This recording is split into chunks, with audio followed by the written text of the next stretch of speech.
أشهد أن لا إله إلا الله وحده لا شريك له وأشهد أن محمدا عبده ورسوله.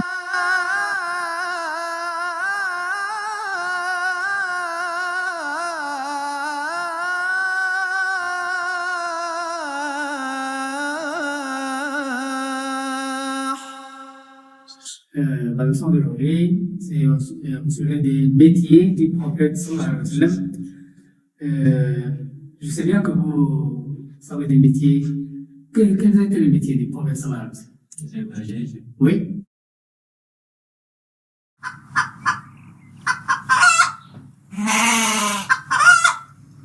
Le prophète sallallahu alayhi wa sallam dit, il n'est pas un prophète qui n'ait gardé des troupeaux, a dit le prophète sallallahu alayhi wa sallam. Au début de sa famille, de sa vie, il était berger. Il gardait des troupeaux de chèvres, des troupeaux de brebis pour un salaire dérisoire.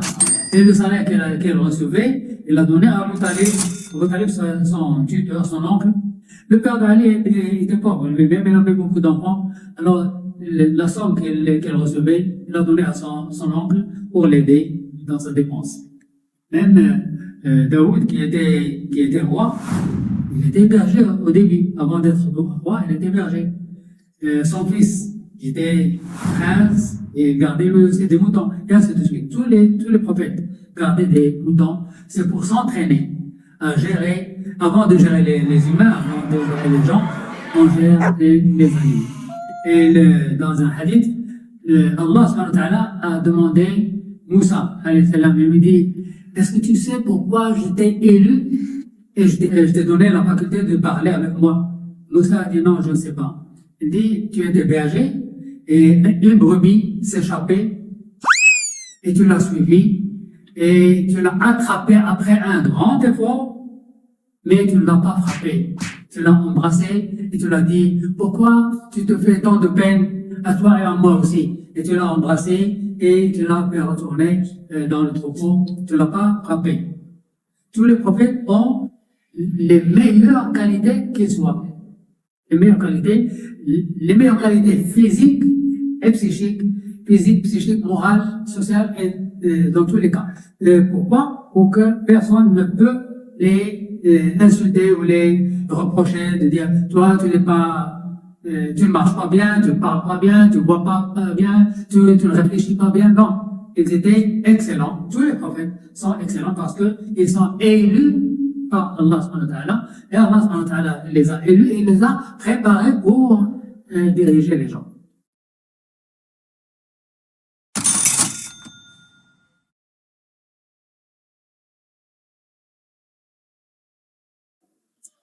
Il était commerçant, ça tout le monde le sait. Le prophète sallallahu alayhi wa sallam a pris le commerce avec son oncle Abu Talib, qui a organisé des expéditions commerciales par caravane entre Mecca et Damas, et il a deux voyages, le voyage de l'hiver et le voyage de l'été. Le voyage de l'été, ils vont à Damas. Le voyage de l'hiver, ils vont en Yémen. Donc, il fut ensuite embauché comme responsable des expéditions commerciales de la riche Khadija bint Khuwaylid, qui devint ensuite son épouse. Vous êtes des bergers, lui, c'est un hadith. Il dit que nous sommes des bergers. C'est-à-dire, nous sommes responsables. Il dit, vous êtes des bergers et vous êtes responsables de l'objet de votre garde. Le chef de l'État est berger. L'homme est berger dans sa famille, est responsable de l'objet de sa garde. La femme est bergère dans la maison de son mari, est responsable de l'objet de sa garde. Le serviteur est berger dans les biens de son maître, est responsable de l'objet de sa garde. L'homme est berger dans les biens de son père, est responsable de l'objet de sa garde. Vous êtes tous des bergers et vous êtes tous responsables de l'objet de votre garde. Tout le monde est responsable. Tout le monde est responsable et il est responsable de la chose qu'il garde. Donc il doit être loyal, il doit être correct, il doit être altruiste, etc.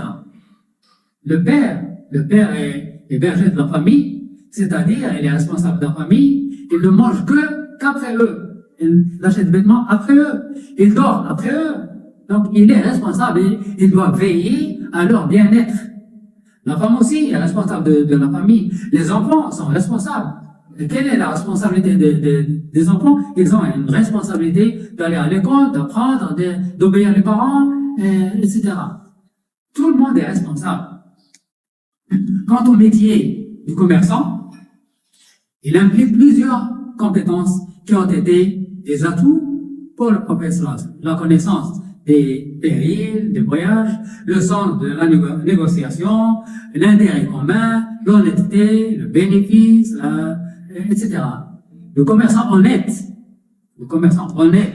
et digne de confiance se retrouvera avec les prophètes, les martyrs et les hommes purs le jour du jugement. التاجر الصدوق مع النبيين والصديقين والشهداء والصالحين. Le prophète c'est parfois considéré comme un commerçant en train de vendre la marchandise d'Allah. Un jour, il dit à ses compagnons, écoutez, la marchandise d'Allah est chère. C'est quoi la marchandise d'Allah? C'est le paradis. Le paradis n'est pas facile. On dort, et c'est le temps de Fajr. On n'a pas envie de se réveiller, mais il faut se réveiller. Il fait froid et le lit est chaud et c'est doux, mais il faut jeter les draps et se réveiller. On a faim, on a envie de manger, mais on jeûne. On a soif, mais on jeûne. On a besoin d'argent, mais on donne, et ainsi de suite. La marchandise d'Allah est chère. C'est la marchandise d'Allah, c'est le paradis.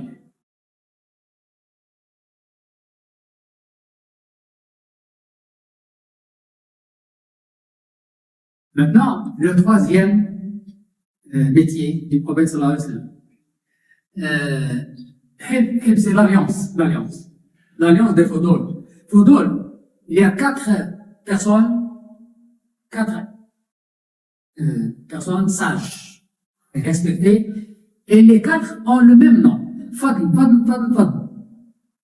Foudoul, c'est le pluriel de Fadl. Quelle est l'histoire de ces gens qui s'appellent Fadl? Quatre personnes qui ont le même nom. Fadl. Et lui, le cinquième. Ils ont fait un comité de sages, hommes sages, qui sont des juges.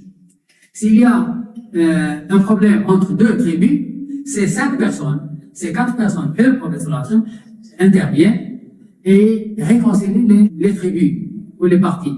Et si une partie a refusé, on déclare la guerre contre elle. Tous les Arabes déclarent la guerre contre elle jusqu'à ce qu'elle accepte le jugement. Donc il était juge parmi les Arabes, pas parmi Quraysh, tous les Arabes. Le prophète sallallahu alayhi wa sallam dit, il faut aider ton frère, soit qu'il est juste ou il est injuste. Les compagnons disaient, comment on l'aide parce qu'il y a une injustice contre lui. Mais comment l'aider alors qu'il fait une injustice lui-même? Et il dit qu'il faut l'arrêter de faire l'injustice. Si vous l'arrêtez de faire l'injustice, vous l'avez aidé. Parce que sinon, si vous le laissez continuer à faire une injustice, qu'est-ce qu'il va faire? Quel sera son sort? Il sera à l'enfer. Il faut l'aider à ne pas aller à l'enfer. S'il fait du bien, vous l'aidez à faire le bien. S'il fait le mal, vous l'aidez, vous l'arrêtez. Quand vous l'arrêtez, ça c'est une aide pour lui. S'il y a un problème entre un musulman et un non-musulman, et le musulman qui fait l'injustice, qu'est-ce qu'il faut faire? Est-ce qu'il faut aider le musulman parce qu'il est musulman? Non. Ou est-ce qu'il faut aider le non-musulman parce qu'il est opprimé, parce qu'il faut aider? Il faut être juste. Pour arrêter le musulman de faire l'injustice et donner la raison, la justice aux non-musulmans.